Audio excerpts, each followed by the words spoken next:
జ్యోతిషాస్త్రరీత్యా ద్వాదశ రాశుల్లో 4వ రాశి అయినటువంటి కర్కాటక రాశి మిత్రులారా, మీరు పునర్వసు నక్షత్రం 4వ పాదం, పుష్యమి నక్షత్రం 1, 2, 3, 4 పాదములు, ఆశ్లేష నక్షత్రం 1, 2, 3, 4 పాదాలకు జన్మించిన మీరు కర్కాటక రాశి వారిగా పరిగణించబడుతున్నారు. ఈ నెల మీకు శుభాశుభ ఫలితాలు ఎలా ఉన్నాయనంటే, ఈ గ్రహ సంచారం అంతా కూడా సూర్యుడు సింహరాశిలో ఉంటూ సెప్టెంబర్ 17 తర్వాత కన్యా రాశిలోకి వస్తున్నారు. ధన ఆర్థిక వ్యవహారాల కుటుంబం మధ్య కూర్చున్నారు.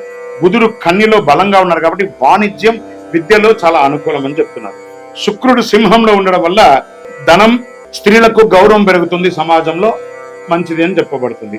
కుజుడు మీ రాశి నుండి సింహంలో చూస్తున్నారు కాబట్టి శక్తి పెరుగుతుంది, కానీ కోపం కూడా చాలా పెరుగుతుంది అని కూడా చెప్తారు. గురువు మిథునంలో గోప్య లాభాలు, కొత్తగా నేర్చుకునే అవకాశాలు చాలా ఉన్నాయని ఇస్తున్నారు. శని వక్రీకరించి కుంభంలో ఉండడం వల్ల అప్పులు, జాయింట్ ఫైనాన్స్ పై జాగ్రత్త అని చెప్పడం జరుగుతుంది. రాహు కేతు మీనంలోను కన్యలోను ఉన్నారు కాబట్టి విద్యార్థులకి, ప్రయాణికులకి జాగ్రత్త చెప్తుంది. మరి డీప్ గా తీసుకుంటే వృత్తి వ్యాపారాల్లో ఈ నెల సెప్టెంబర్ 2025 ఎలా ఉందో మనం చూద్దాం.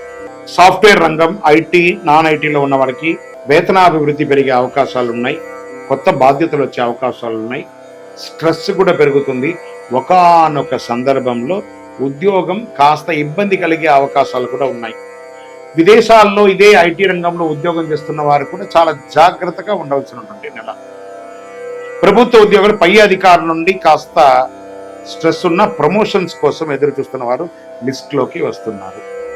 వ్యాపారస్తులకి ఎలా ఉంటుందంటే, కాస్త పాత డెట్స్ అన్ని కూడా క్లియర్ చేసుకొని కొత్తగా వ్యాపారం చక్కగా జరిగి ఇంకనూ ఎక్స్పాన్షన్ ఆఫ్ యువర్ వ్యాపారం లేదా ఫ్రాంచైజ్ మోడల్లోకి వెళ్ళడం, విదేశాలకి ఎక్స్పోర్ట్స్, ఈ కామర్స్ ద్వారా వ్యాపారం చేసే అవకాశాలు ఎక్కువ కనబడుతున్నాయి.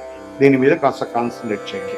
వ్యవసాయదారులకు పంటలు బాగా పండుతున్నాయని కూడా చక్కగా చెప్పడం జరుగుతుంది. షేర్ మార్కెట్ ఉత్సాహపూరిత లాభాలు ఉంటుంది, కానీ జాగ్రత్తగా ప్లే చేయండి. కన్స్ట్రక్షన్స్, రియల్ ఎస్టేట్ వారికి కొత్త ప్రాజెక్టులు ప్రారంభించడానికి కావాల్సిన పర్మిషన్స్ అప్లై చేయడం, అది దొరకడము, అన్ని కూడా ప్రభుత్వం నుంచి సపోర్ట్ లేదా బ్యాంక్ లోన్స్ ఇవన్నీ కోసం అప్లై చేసిన వాళ్ళందరికీ ఇది ఒక మంచి అవకాశం అని కూడా చెప్పచ్చు. కన్స్ట్రక్షన్ మెటీరియల్ వాళ్ళకి కూడా ఇది చాలా బాగుంటుందని చెప్పచ్చు. సర్వీస్ సెక్టార్లో ఉన్నటువంటి ఉద్యోగస్తులు, ఇక డాక్టర్స్ కానీ, అడ్వకేట్స్ కానీ, డిఫెన్స్ కానీ, పోలీస్ వాళ్ళకి కానీ ఇది ఒక మంచి సమయం అని కూడా చెప్పచ్చు.